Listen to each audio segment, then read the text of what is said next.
Good evening, everyone, and welcome and thank you for joining us with our new webinar today.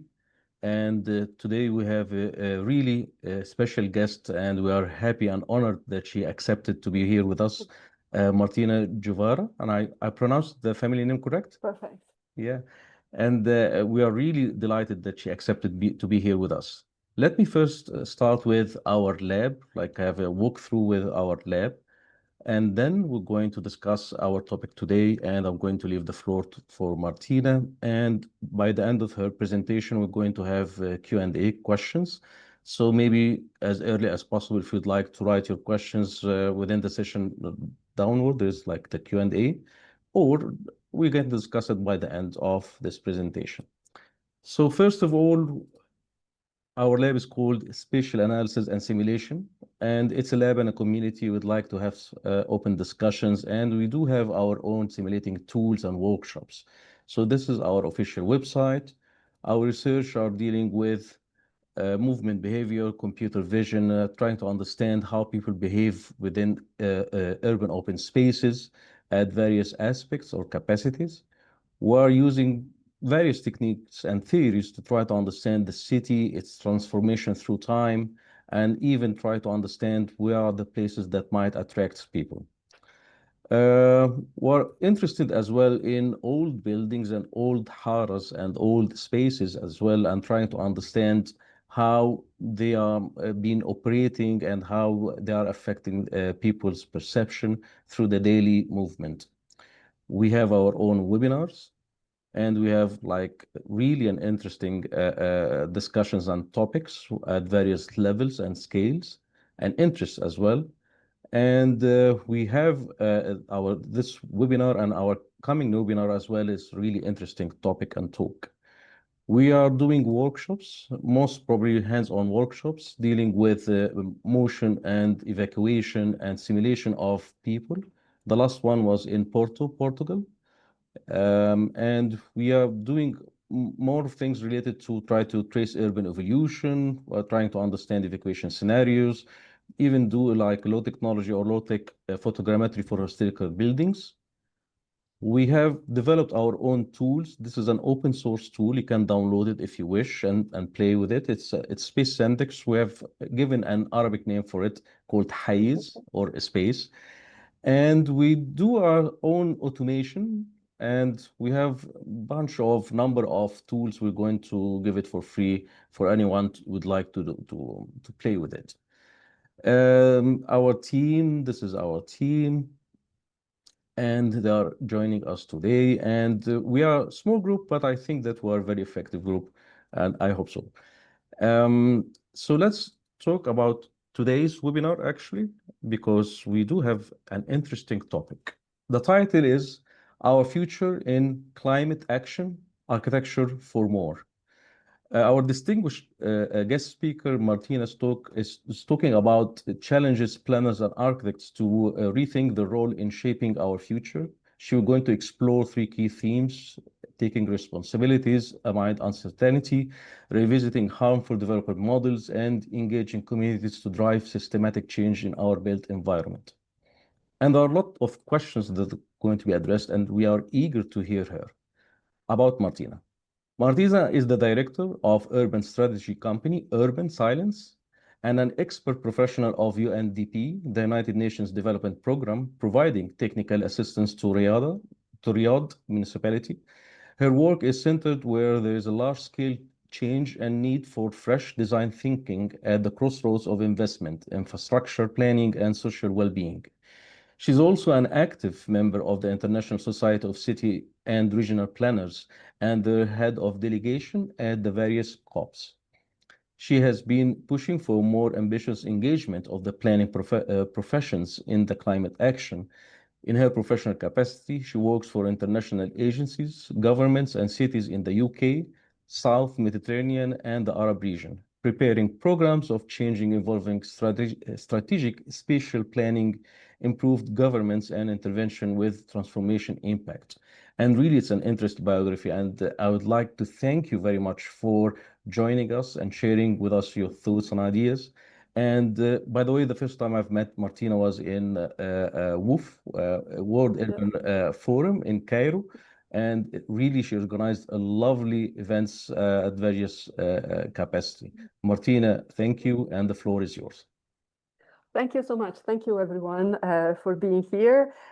So what my presentation is about the why we do things. So it's not about tools. If you came to see me showing technology, I'm not going to do that. I'm going to try to convince you of why you should use the tools in a very clever way and why this is essential at this time. So I share my screen, which is always the stressful part of any of these webinars.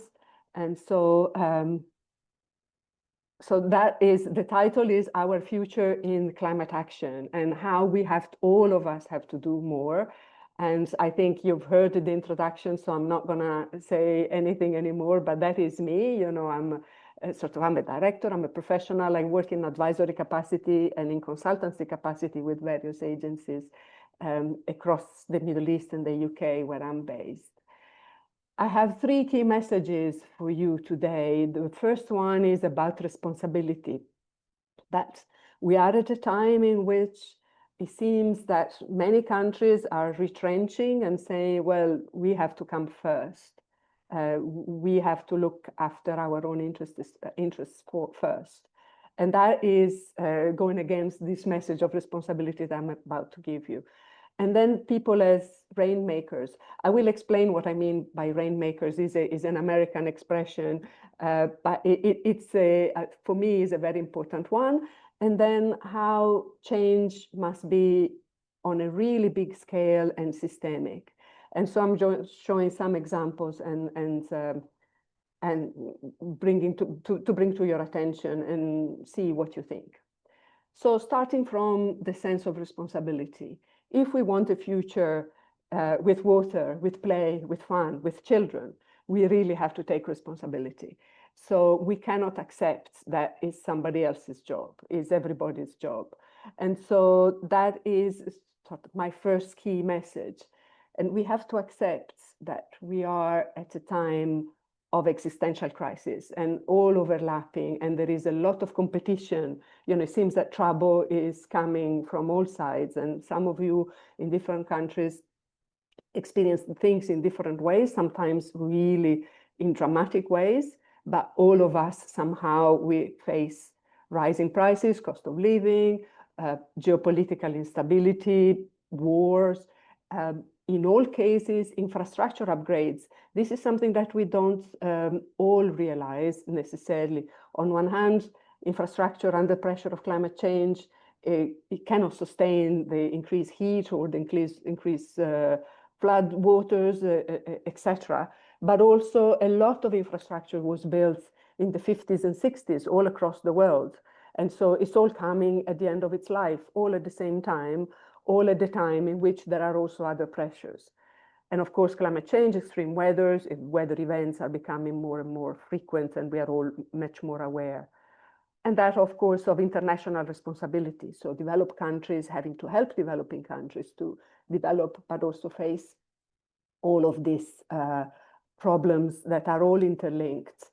And this puts a lot of pressures at the political level. So, you know, lots of politicians are putting all of their attention in Europe now is on defense and facing tension at the border with Russia, and other things get put on the backside, on the back burner when it's not right.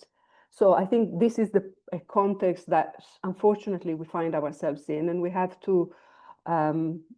all to recognize and not stop about it, not stop thinking about it. But we are also, if we look at the positive side, is the first time in the history of the world that we have international cooperation in a structured way. The UN might not be the most effective organization, or we might think is ineffective and it doesn't do the job it should do.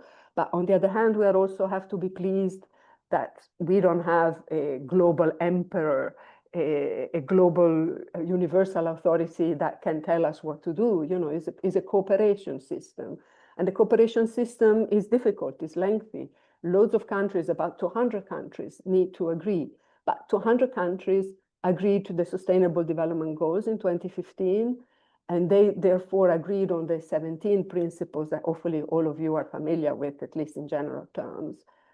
And the 16 principles define what is good for the world across the world. So it gives people in England, people in Italy, people in Egypt, people in South Africa, a common definition of what good looks like. And so this is the first time that it happens in history, and we should be proud of that, even if it is not all achieved. You know, the decade of action, we are halfway through, we are very far from achieving what was agreed 5 years ago at the beginning of the decade of action in 2020. But still, we still all stick somehow to those 17 principles. And so that is a very good thing. And then, of course, I've been, as Professor Nabil mentioned earlier, I've been to several of the COP. The COP are the climate change big conferences. And they're not conferences where people exchange ideas. They're conferences in which people negotiate what we all agree that we will be doing. And of course, this negotiation word by word among 196 countries, and it's very, very difficult. It's very difficult because it's difficult to get 196 countries to agree to the same thing. But progress is being made and change is happening. But of course, it is not enough. It is not enough. It's not fast enough. And climate change is catching up with us faster than we can agree things.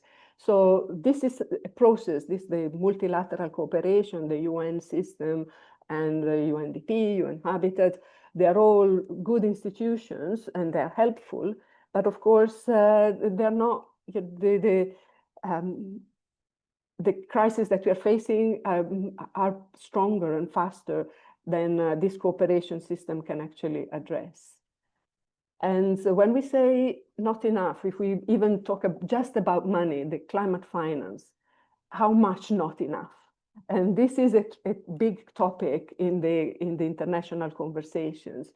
Last year in December, a new climate finance commitment was made that on one hand was enormous, and on the other hand left many people saying this is far from what it is necessary.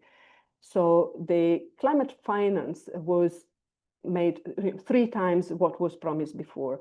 What was promised before was $100 billion every year by 2025.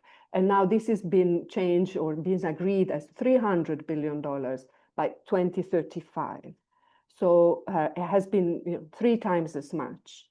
And then also compare, this is finance that should come from the developed countries to the developing countries. The developed countries are 21 countries across the world, including the United States, that now says they're not going to give $1 single to this initiative. So this is also challenges, how the others can share the 300 billion. Can they do it? And then there is also, in parallel to that, is scaling up to $1 trillion per year from public and private sources in different ways. So this is called mobilizing. That is not given as grants by the government, but somehow as loans, as private investments, etc. So this is intended just for 3 purposes: transitioning to clean energy, adapting to climate change impacts, and enhancing resilience. What is the reality of this? So in the global climate finance, the EU, the team EU, so the the European Union contributed 100 billion, the world contributed only 116 billion, only once in 2022. And the European Union contributed to 1/3 of that.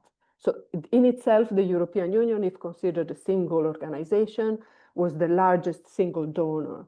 But of course, that leaves that 2/3 is provided by others, and the US is a big chunk of those 2/3. And the finance provided is also much, much smaller. The finance provided was less than 30 billion.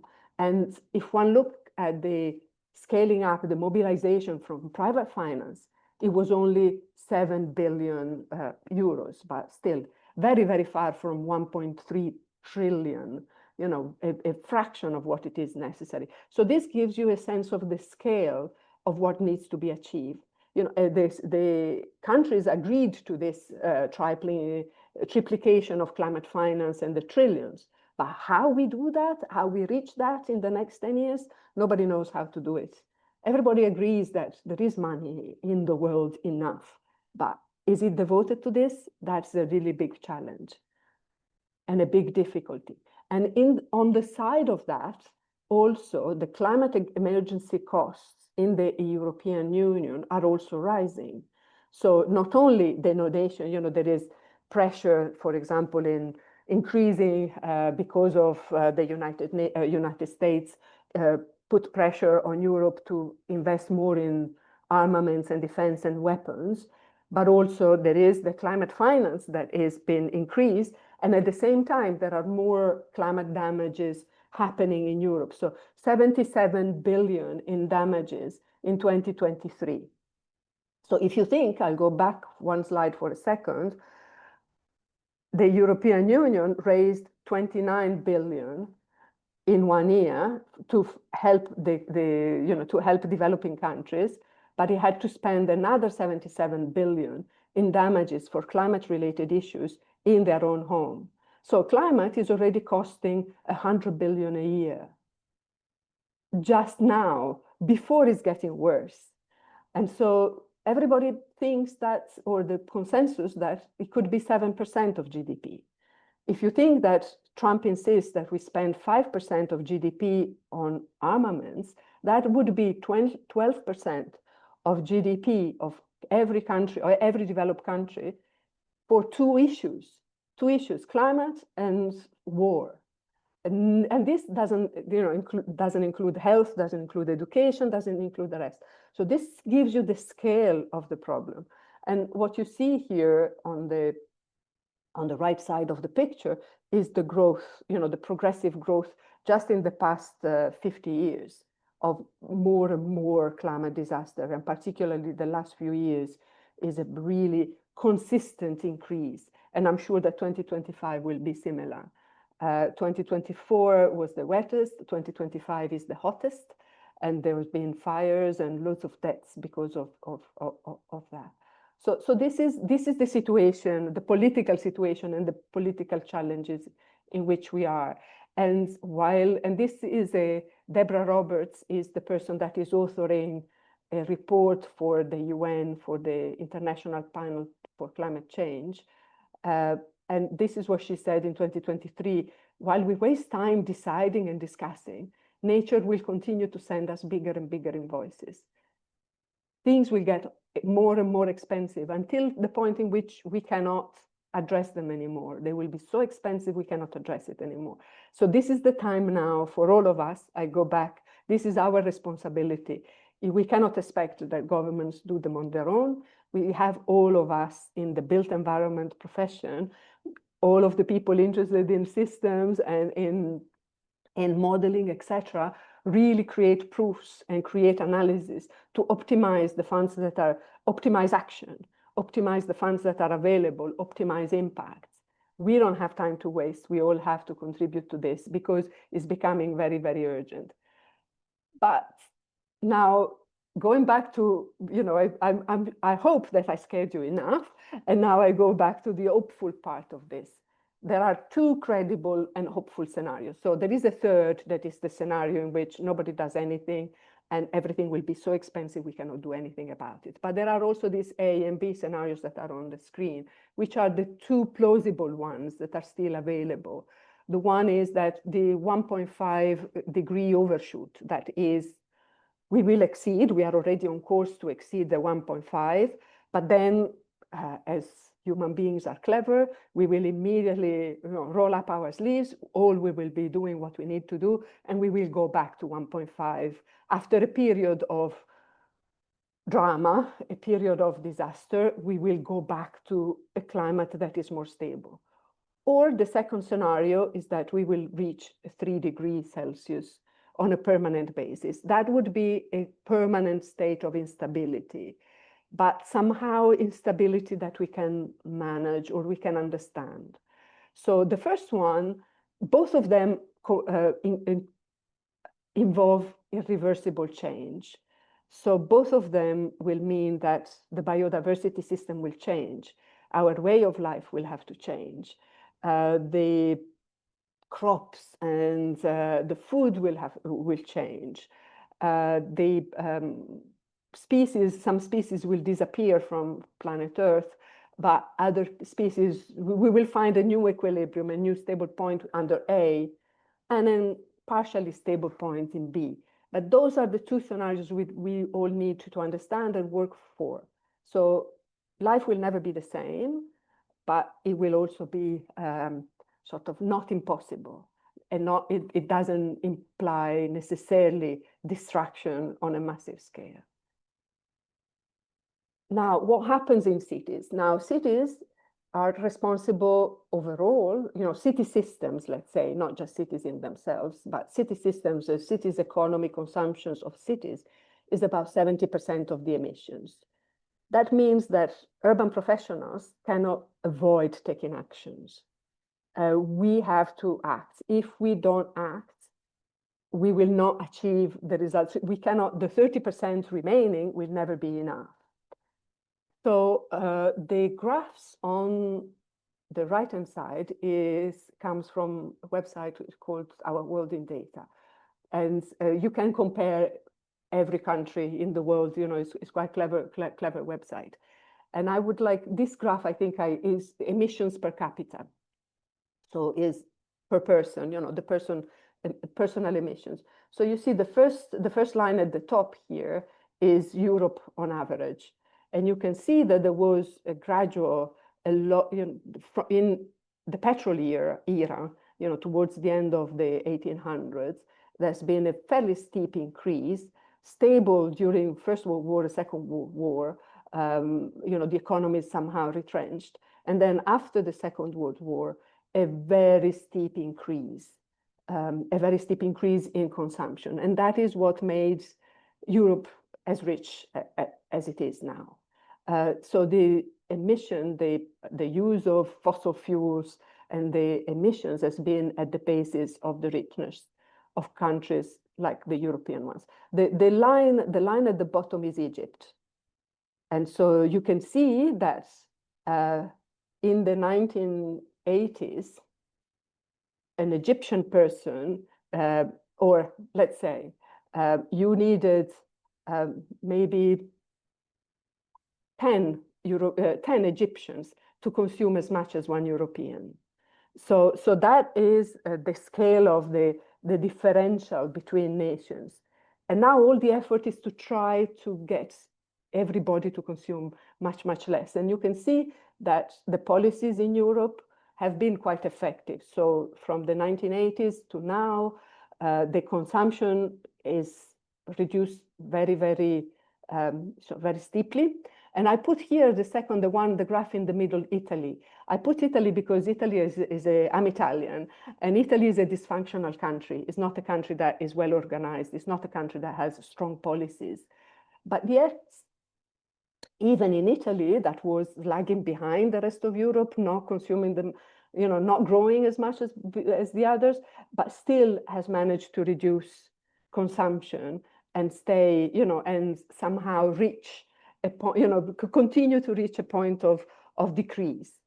Now, how was the decrease achieved? Is essentially by changing the big infrastructures, stopping the coal mines, for example, changing the energy systems, and also reducing industry. In part, this has been transferred. We don't build things in Europe anymore. They're built in China. So somehow we consume less, they consume more. So it's not necessarily all fair, but these calculations are with time, they get more and more sophisticated. But the point of all of this is that Europe, including Italy, are on course by 2050 to probably reach and overtake Egypt in terms of being low consumption. So an Italian or a European will consume less than an Egyptian, maybe. But maybe the Egyptians will also will also learn to consume, to be prosperous countries, but with less consumption. So all of this, I would say the easy wins have been made. Stopping the coal mines have been made, stopping the coal power stations have been changed. We're no longer, in Europe, there are very few remaining, only in Germany. But the rest is the cities. The big gap, the difficult one, is the cities, is the built environment, is the buildings, is the transport in cities, is all of the spaces in the cities that need to change. So this is where this is our cities for more. This is architecture and planning need to achieve more. If we do not contribute to this international goal, this is global commitment to the planet, commitment to humanity, we are not doing our jobs properly. We have to. And that is what I want to highlight. And here I'm taking you through some really sort of like jargon in the climate change community, and NDCs and NAPs. NDCs is national determined contributions, and these are the pledges that each country makes to say, I will be reducing my energy consumption or my emissions by this much by this date. And NAPs is national adaptation plans. And these, I'm just giving you a very quick overview, but it's interesting. So the NDCs, the nationally determined contributions, are voluntary basis, and they are, the aim is mitigation. Mitigation means reducing emission and reducing pollution. And we are at the third round of this nationally determined contribution at these pledges. The pledges are due by September, they were due by spring, and then the United Nations received like 20 in spring, and so they extended in September, but they should be coming now quite fast. But still, for now, only 32 nations published the third version. And why we need the third version is because the first one was completely inadequate, just didn't do enough. People didn't promise enough. The second was kind of okay, but not yet good enough. And so there was a collective agreement to look again, to go back again and look at what else could be done. What is interesting is that the EU countries, at least at last week, had not published themselves, their own contributions yet. So that means they're really in intense negotiation. What it is interesting is that many countries don't really focus so much or not yet enough on cities because it's complicated. And so they prefer to focus first on other things. But the ones that do, they do it in very different ways. For example, I'm highlighting here Japan. Japan says that in the city, they would want to have a city-to-city collaboration program, but they want to invest in deployment of technologies. So they think that technologies will be what will help them reduce their emissions. Other countries like Ecuador, of course, not so rich as Japan, they want to have citizens to lead the change. They want to changing habits, changing lifestyles as the way, because they don't have the funding to do big technology investments. And so they're waiting for the technology to be developed somewhere else and then adopt it once it's ready. In Lesotho, that is one of the poorest countries in the world, they recognize that the damage in infrastructure, etc., is what creates an acceleration, because people abandon their villages, abandon their towns, and they try to go to safer places. And this makes that there is more and more impact, and so the situation easily gets out of control. So they wrote their pledges by saying, we don't have much to reduce, but we really need help. United Kingdom, that is where I live, they just said, oh, we will be part of loads of partnerships. And here I'm a little bit critical, because yes, it's all good to be part of partnerships, but what are you actually doing? And that is not clear. It's not clear, apart from closing the coal mines, which was done 20 years ago, 30 years ago, what are you doing now? What are you doing next? It's not clear. Egypt has quite a good one, is the second version. The third version has not been, the third round of pledges has not been done yet, but is a good one that is, particularly for us in the built environment, is building energy efficiency, having low carbon transport, having solar operated energy in the city, green parks, etc. So quite a strong focus on changing the cities as a way to reduce the emissions. And I will cut short this, but if you want, Professor Nabil will have the slides, so you can have them one other day. But the adaptation, national adaptation plans, these are the plans that countries are invited to produce to say how will they face emergencies, how they will deal with emergencies. And some countries put money towards it, like Finland, the symbol with the money. And other countries say, oh, it can be done without any additional money, it's just good practice. And that's the majority, unfortunately. These are the ones. But most of them say people have to, it needs to be smarter, systemic, and inclusive adaptation, and really understanding that people are vulnerable and try to help people to help themselves. This is a very sort of like very people-focused messages that come from these plans. So the bottom line of all of this is that it's not just one group, it's not just one thing, there is not just one method, there is not a silver bullet. Nobody can do it on their own. Everybody needs to. And I put this, we all have to row in the same direction. Even whether we are fit, we are young, we are strong, we are weak, we all have to contribute, and we all have this responsibility of moving in the same direction. And so that is the message, the first message that I want to give you. The second one is people are the rainmakers. Now, the rainmakers is an American expression that is used in business. The rainmaker in a company is the person that creates the business, that invites the clients, that makes the decision, makes it possible to have a viable business. So the rainmakers are the one that make or break something. And my argument here is that people are the rainmakers. People are the ones that will make possible the change, and the change on time. So I'll explain why. So here, this graph comes from an adaptation report of 2023, but I like it very much because I think it explains things very clearly. So the more we mitigate, so the more we reduce the emissions, the less the eventual damage will be. The more we adapt, the more we change our city structures, so that we can sustain climate events, the less the risk will be. There will always be some residual risk, and we have to manage that, so that when there is a climate change event, the loss and damage is small enough that can be addressed.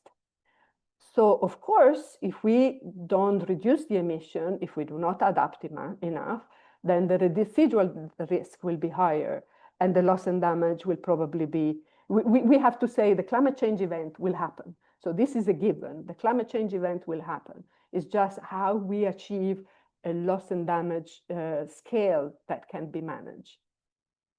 And so if we look, people have, in all of this, have a role. In mitigation, so the reduction of emission is generally depends on national push, but people have to support it. If people fight against climate policies, then the policies will not happen fast enough. They have to happen at some point, but will not happen fast enough. And adaptation, that is a lot of local action, a lot of change in neighborhood, people, lifestyles, things that need to change, and that involve people at every step. The risk generally is now people think we need insurance we need different type of insurance. We need to insure things in different way. But people need to understand that, and they need to take up and need to realize and insure either insurance like, an insurance policy, but also insuring themselves in the sense of having a plan, knowing what to do when the climate event happens. because it will happen in different ways, but it will all happen. And then when the event has happened, the emergency and the community, and this is the picture in Spain, you know, the government was very late. The people had to help themselves. What happened in Afghanistan a few weeks ago, people had to save themselves because it took several days for the rescue team to arrive. So people have to really participate into this effort. And that's why people are central. They're central at the decision-making level. They need to support the national policies. They need to change their lifestyle. They need to consider insurance. They need to be ready to help others and help themselves. And I'm just giving for 3 seconds the example of Helsinki. Helsinki did a plan, and they did it. They asked people what it is that you think we should do. And then they put together all of the ideas. And so it started by changes to the urban structure and changes in personal choices. People suggested that we have to change service provision. We have to have safe houses, places that if there is an event, we can all know that we go to our neighborhood, there is this safe house as the first port of call. They also understood, or they also suggested that construction needed to change, needed to be adapted to the changing climate situation. And they also suggested loads of changes in lifestyle and attitudes to reduce emissions, to keep safe. So this is the collective exploration of what it means to live in a future scenario, in the future A-B scenario, or both of which involve big change. And if we just adopt a top-down storyline, we just said, it's the role of the government, it's not my role, it's not my responsibility, it's not my responsibility as individual, it's not my responsibility as architect, it's not my responsibility as planner, then what that would do is just put people at the margin. People will not be in charge of the changing situation, and also will promote a culture of complacency. You know, the government is not doing enough. Well, the government cannot do enough, because we saw it in the first slides. You know, we're saying 12% to 2 causes to climate change is not possible. So we have to accept that it is a collective responsibility. And we have to imagine a different world in which all of this is happening, and we have to adapt in that. We have to have the courage of a new future. So nobody has experience of that. You know, we never lived, none of us lived in a context in which oil and gas wasn't there, in which climate was random, where we had cold days, hot days. We are experiencing heats we never had before in cities. How do we live with that? How do we change our patterns?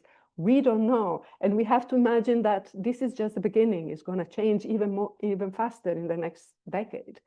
So we have somehow to develop a new system of values, a new system or a new future. We have to imagine something very different from what we lived before. And here there is a book that, if you have time to read, I recommend at least to read the beginning, Václav Smil, How the World Really Works. And somehow he says all of our world, all that we know, the past 200 years, have all rotated around very cheap energy that was all fossil fuel based. So that fossil fuel is at the basis of the innovation, the world we know, is at the base of fertilizers, so it's the base of agriculture, is the base of the materials we use on a real basis, is at the base of the clothes we wear, the water we drink. Everything somehow revolves around, we have created the last 200 years around fossil fuels. And all of this needs to be undone. So we need all sorts of changes, but understanding is the first step. Understanding that this is what has happened and we need the change is the first thing that we have to do, and reinvent a world in which fuels, objects, food, processes, lifestyle all need to change. We need to change what we eat. We need to maybe change the food traditions that we have in our countries, because those, I don't know, Italian pizza maybe will be, wood ovens are no longer possible. You cannot burn wood anymore. So maybe you have to cook a different thing. We have to have different materials, and we have to design clothes that can be undone and reused. So there is a huge design effort that is needed, and therefore also a lot of people, again, are the key actors. They have to embrace this. We have to understand that our lifestyle will be different, but we have also to create lots of different things that are not in the place yet. So it's also an exciting time, a difficult time, but an exciting time. And we have to have a new economic worldview, that of the growth development at any cost. Obviously, the cost is too high. It's very clear now, the cost is too high. So here I just show two principles, two economic worldviews that you could consider. One is the donut economics concept. So that is an ecological ceiling that we should never exceed, so a bearing capacity of the world. But also there is the social foundation. So there is the 17 principles. We all want to live safer, well-fed, well-educated. We all want to have a level of prosperity. But that prosperity needs to stay within this donut, within this sort of ring in which we achieve benefits for everyone, but we do not exceed the capacity of the planet. And at the moment, we are not doing either. We have countries that do not achieve the prosperities and countries that exceed the bearing capacity of the planet. So somehow we have to regain that. And the other is the whole movement of the rights of nature. So nature as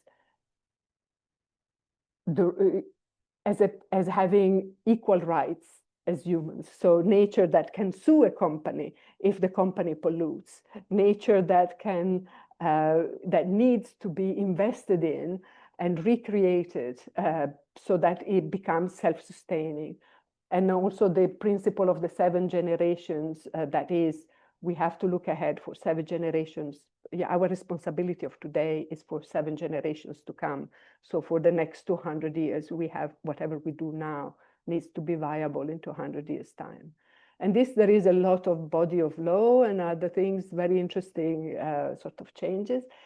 And I would invite you to read this book, Braiding Sweetgrass, and also the book or looking at the TED Talk by Kate Raworth, that is the Donut Economics. Both of them are very interesting reading or talks about this.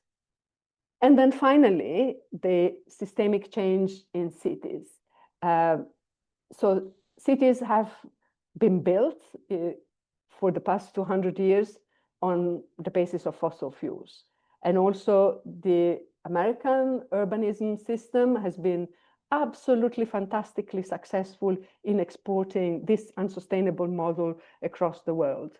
And all of us in all sorts of parts of the world, we are combating with both the planning legislation and the development legislation and the practice of cities that they need to be radically changed in the next few years to become possible. So here I give you some examples of change as an inspiration.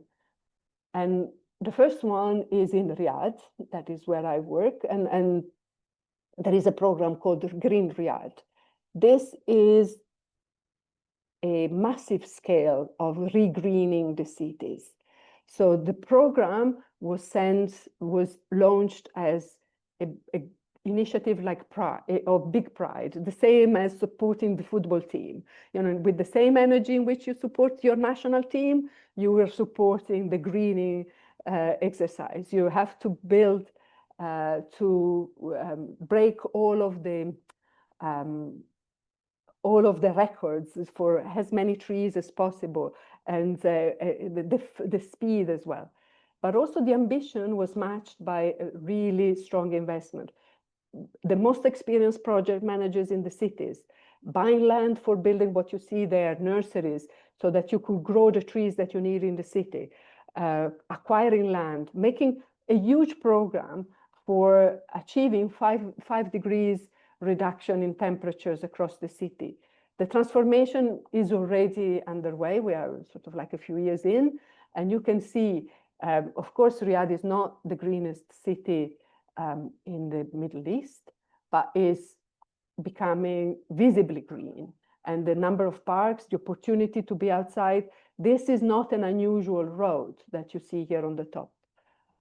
Most roads look like this, and the shades and the greenery and the birds that are coming into the city is quite extraordinary. It's a big, big radical change. The second one is a plan for traffic in Ghent. This is a much, much smaller city, and Cairo, of course, you know, this will be a huge thing in Cairo.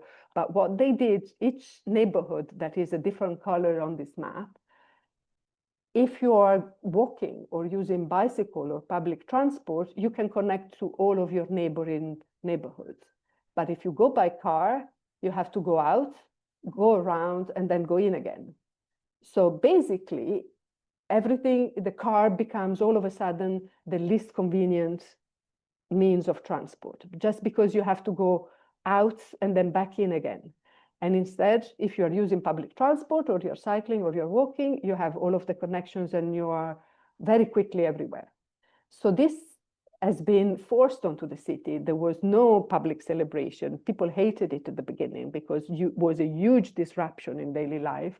You had to change all your pattern, the way you were taking your kids to school, the way you were going to work, everything changed. But the city stuck with it. And eventually, they managed to create a viable and very fast public transport network. They reduced car use from 55% to 27%. Cycling increased dramatically, but public transport is the big winner of all of this. And so that has been transformational. And although people hated it at the beginning, now nobody would go back. They all think that this has been a transformational, positive event. This is an example from Toronto in Canada. And this is what you see here is regeneration or rebuilding on a massive scale.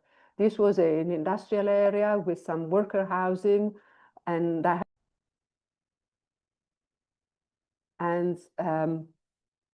it's been acquired by developers. And the idea was to create sort of like more, not quite luxury, only luxury flats and luxury accommodation, but still, new gentrification on a large scale. And some charities objected to that, or at least they didn't object to the program, but they said, this is not enough. What we want is for the developers to also invest in the local community. So they negotiated, they created a forum of all of the CEOs of the construction companies, and then participation from the local communities. And they created, they trained, they helped the construction companies to train the local people to become subcontractors. So they built, the local people were trained, they were given fast-track certificates for learning how to build the building that you see there.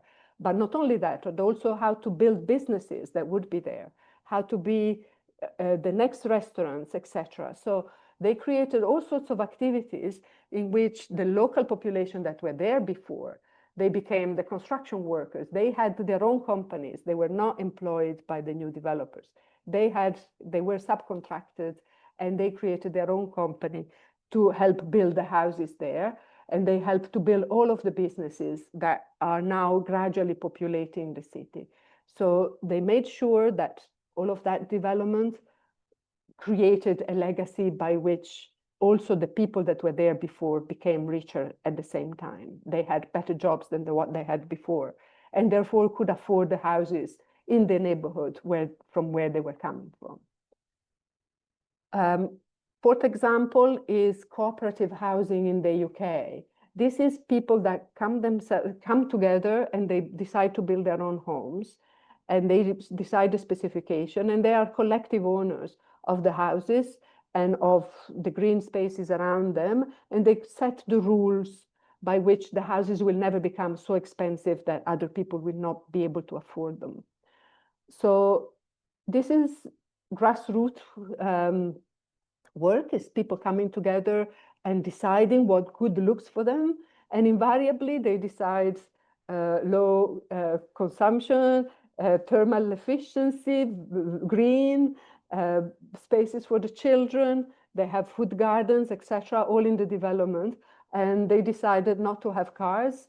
And they decided a complete change in lifestyle. When they sat down and they said what it is that we want for ourselves and for our kids, they came up with a different solution to what they would have done if they bought commercial houses on the normal market. So here you see these houses were all built using recyclable material, but also with food gardens, and they have systems to help each other. They have a communal system.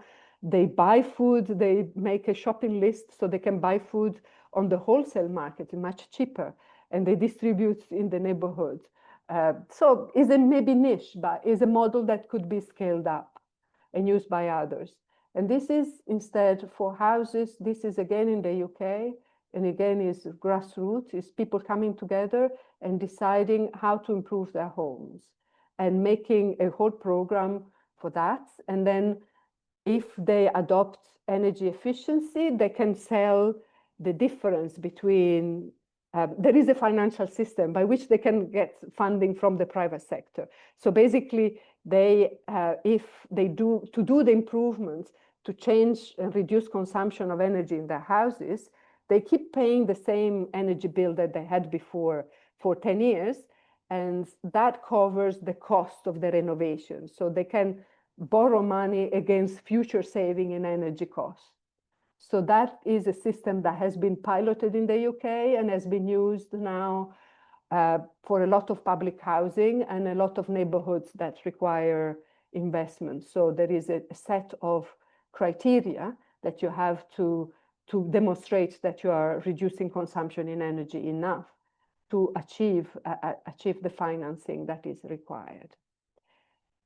And then the last example is that of the changing the culture of driving everywhere, similar to the Ghents, but this is like low cost changes to the roads by making people first, cycling first, pedestrians first, and cars second. And then gradually this changes the city and the way the city looks and works.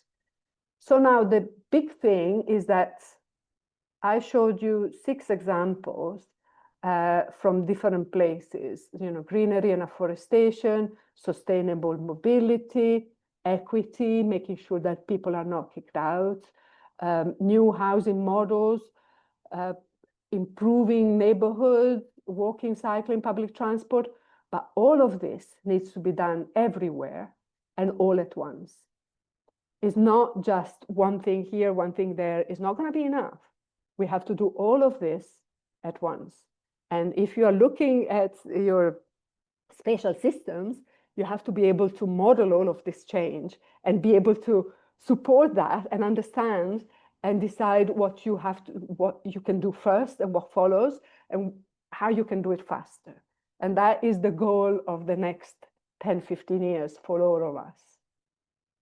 And here, this is for architects. This is the poster child of, so if you say so green architecture, this is likely to come into your, within the top 10 images, something like this. This is Bosco Verticale in Milan. Milan is my city. And this is a famous architect. And architecture is beautiful. But this is not systemic and it's not scalable. This was absolutely super expensive. This needs flying gardeners that upsail down the tower to take care of the trees. Trees die regularly in a hot summer because it's too hot against the building. So they need to be craned back in from the top. You see the crane at the top, you have to lower down new trees into the balcony. This looks good, but it's not what we need. What we need is smaller things on a vast scale, everywhere, in every neighborhood.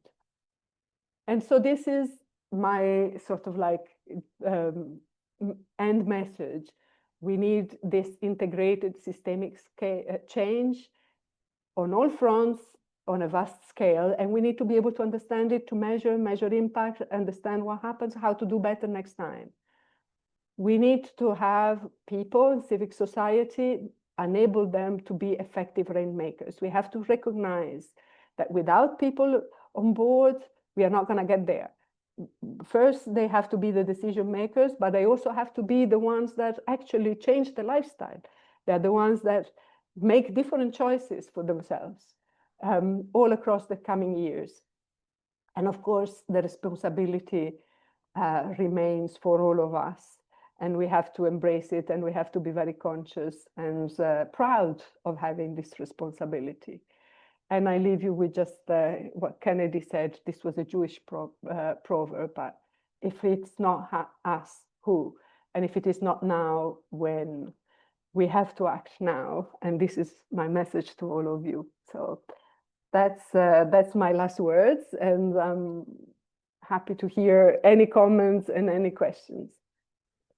Thank you very much, Martina, for this valuable presentation and call for action.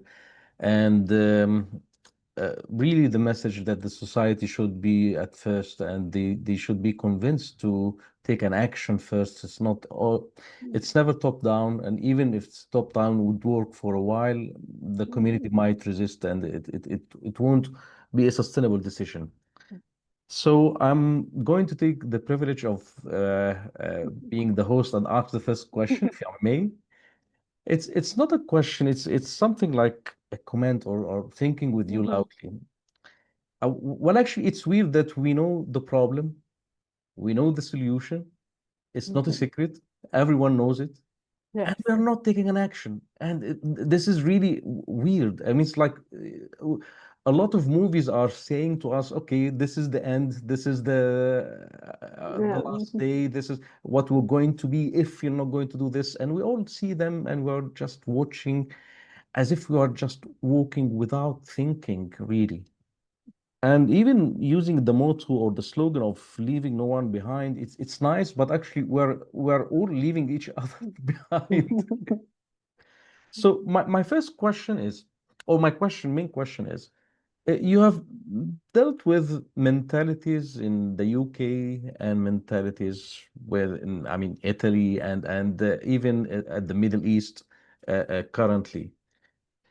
So, what do you think about um, our vision in the Middle East dealing with the sustainability? Are we serious about this? I mean, you have a lot of discussion in the World Urban Forum, and currently are working with different decision makers. So, they really interested in the genotype of the concept of let's save the planet? Or which I don't know if it's I'm right or wrong. Most of it is related to political issues and related to how I could put it. Uh, it's like okay, it's like building an image rather than really have something behind. I'm saying in the Middle East. I'm not saying a particular place per se, but just in the Middle East, comparing to maybe what others might think. Again, they might think again politically, purely. I don't know, but you have seen different mentalities. You have seen different places. So, what do you think? Is it purely political issue, or really that there are people that uh, really interested to save the planet? So for the past few years, going to COP up to I went to Dubai, and I was coming back inspired. I was coming back full of energy and thinking, okay, we have a big problem, but people are really working to actually do something, and we have a way forward. Last year, after I saw you in Cairo, I went to Baku, and I came back depressed because everything had changed. People started to say, we have a problem, but we have to sort our problems first, and then we will look at others afterwards. And that is the biggest mistake that I think we can make. And I believe that as societies, we have to really push back on this. We have really to say this is not acceptable. This is a collective responsibility. We have to take collective responsibility for the world. And we don't. We are not doing that at the moment. And so, or we are no longer doing that.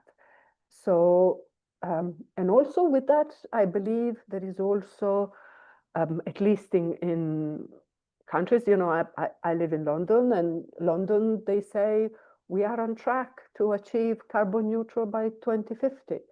And you think nothing has changed. So if we were not carbon neutral, you know, not much has changed. The buses are still diesel buses, and there are thousands of them in London. The cars are still everywhere. The houses are still, and actually now that it's hot, they're unable to cope with the heat. So, but officially, I don't know the statistics. You know, the people lie they mean the organization that is the government of London, you know, the municipality of London, the Greater London Authority. Yes, they don't have any more plastic bottles. You know, they've made some changes, and radical maybe even. But just within the organization, one thing is very different from actually changing the city, changing how the city works. So I think we are, but we cannot afford to let go. And that's why I think people have really the power to make a big change, to call out this and say, we need more from our leaders. We need to do more ourselves. Thank you, Martina. We do have like 3 questions here. We start with Dina, Mariam, and we're going to end with Randa. Okay, Dina, if you'd like to state your question or Yes, comment. good evening, everyone. And actually, thank you so much for such an insightful presentation. I have actually 2 questions. Question 1, if architects and planners are to become the drivers for the planetary well-being, so what do you think the new skills or mindsets should the next generation of professionals be trained in? And the second question, do you see a risk that architects and the planners take on too much responsibility if they are stepping towards the roles that should belong to the policymakers? And how can we balance these roles together? Thank you, Eddie. So, I think that awareness is essential. So knowing, this is why, you know, my slides, I mentioned a new economic framework. You know, we all have to accept that we grew up with the model and of assuming that, you know, our career had to be a certain way, our work needed to be a certain way, our lifestyle needed to be a certain way. We grew up with that, and we have to accept that that's no longer valid. And also, and that applies to our own personal things, but also the countries in which we live in. And that is difficult to do. That is difficult to do and requires all sorts of different skills. But understanding is the first thing. Understanding that we need a different way of life, a different world, and working towards it is essential. I mentioned Václav Smil, that is how the world of today really works. He is not terribly, how can I say, he's not super positive. He says we are so much into this that it will be impossible. In some parts of his book, it's impossible for us to change. You know, we cannot, without fertilizers, we cannot feed people. And then in a corner he says, well, but actually, if we do this and this and this, we might be able to. So is that we might be able to is what we have to really latch on. And so I think that of understanding is the first thing for everyone. So even if you're trained as an architect or you're trained as a designer, you have to understand the economics of this. You have to understand, you have to have opinion on fossil fuel driven economy, and also understand that for some countries is unescapable. Probably for Egypt is also, you cannot change overnight. The funding is not there, but what it is that can be changed now. I work a lot in Saudi Arabia, and in Saudi Arabia is moving quite fast in all sorts of programs. But the one thing that they are not accepting, or they are accepting but not officially, is that of the fossil fuel change, because they need it. If they were to say we have to stop fossil fuel now, all of their development will stop. They will not have the funding to diversify. So now they're saying until we can, we'll use it and we diversify. And that is their right. Who are we from Europe that created the problem in the first place to say you shouldn't do this? But we have somehow, all of us, to understand our own need, the needs for growth and prosperity, but within that donut, not exceed the planet, and somehow help each other to do that, regardless of the funding, regardless of the of how many billions of dollars we can commit to. And so the risk of mixing up technical competence, us of architects and designers, and policy, I think is not there, is the same thing. We all have to be conscious, and if the policy is not there, act as if it were, as technical people. We have to work towards this future, whether it is in policy or not. Thank you, Martina. I have been, sorry, I've been, again, in Saudi Arabia working for a plan for a region. And when I said, you have to prepare for climate change, they say, oh, we are living in a hot country. It will be just a few degrees hotter. So climate change is not an issue. Yes. I say, well, not quite. Do you realize that your coffee production is going to stop? Do you realize 2 months later, no, less, 6 weeks later, there was a huge flood. A whole city was paralyzed.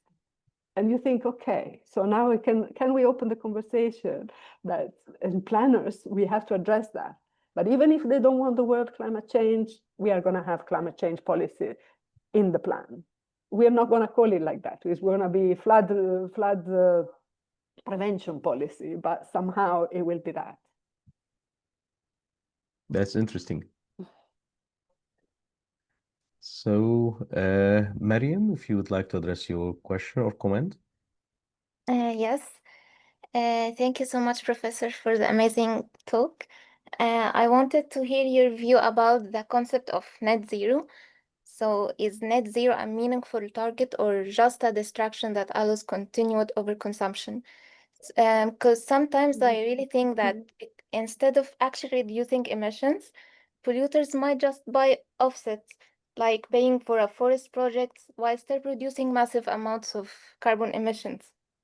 Yes. So does net zero drive real climate solution, or just a clever way to avoid tough lifestyles and systematic changes? I personally believe is a very convenient shortcut. We have the slide I had on Helsinki. It was maybe I could show it again if you give me a second. It was saying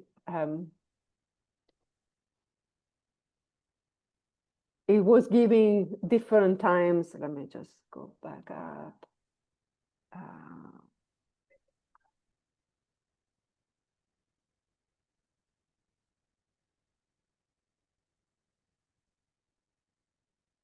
Was that here? So carbon neutral by 2030. So with 20% offset.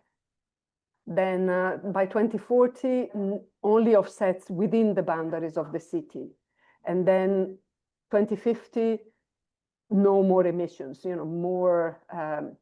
So it's gradually moving away from this offset concept and gradually taking responsibility for that. So saying there must be, at the beginning, if we want to go fast, we need to have some kind of offset of some description, but we have to work towards eliminating that over time.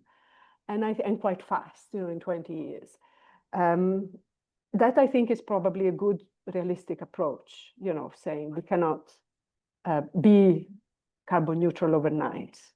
And so we have to work with some kind of offsets. Sometimes, of course, offsets become a huge distraction and a huge sort of like source of lies, like what I was saying, who believes that London will be carbon neutral in 10 years' time? It's not, nothing has changed, nothing substantial has changed. So how you go from 70% emission of the country to zero, but not without big change. So what will happen is that the IPCC, the International Panel for Climate Change, is going to publish a report on cities in 2027. They're working on that, and they will clarify what things are, what things are cheating and what is not. And so they will clarify also the methods of calculations, etc.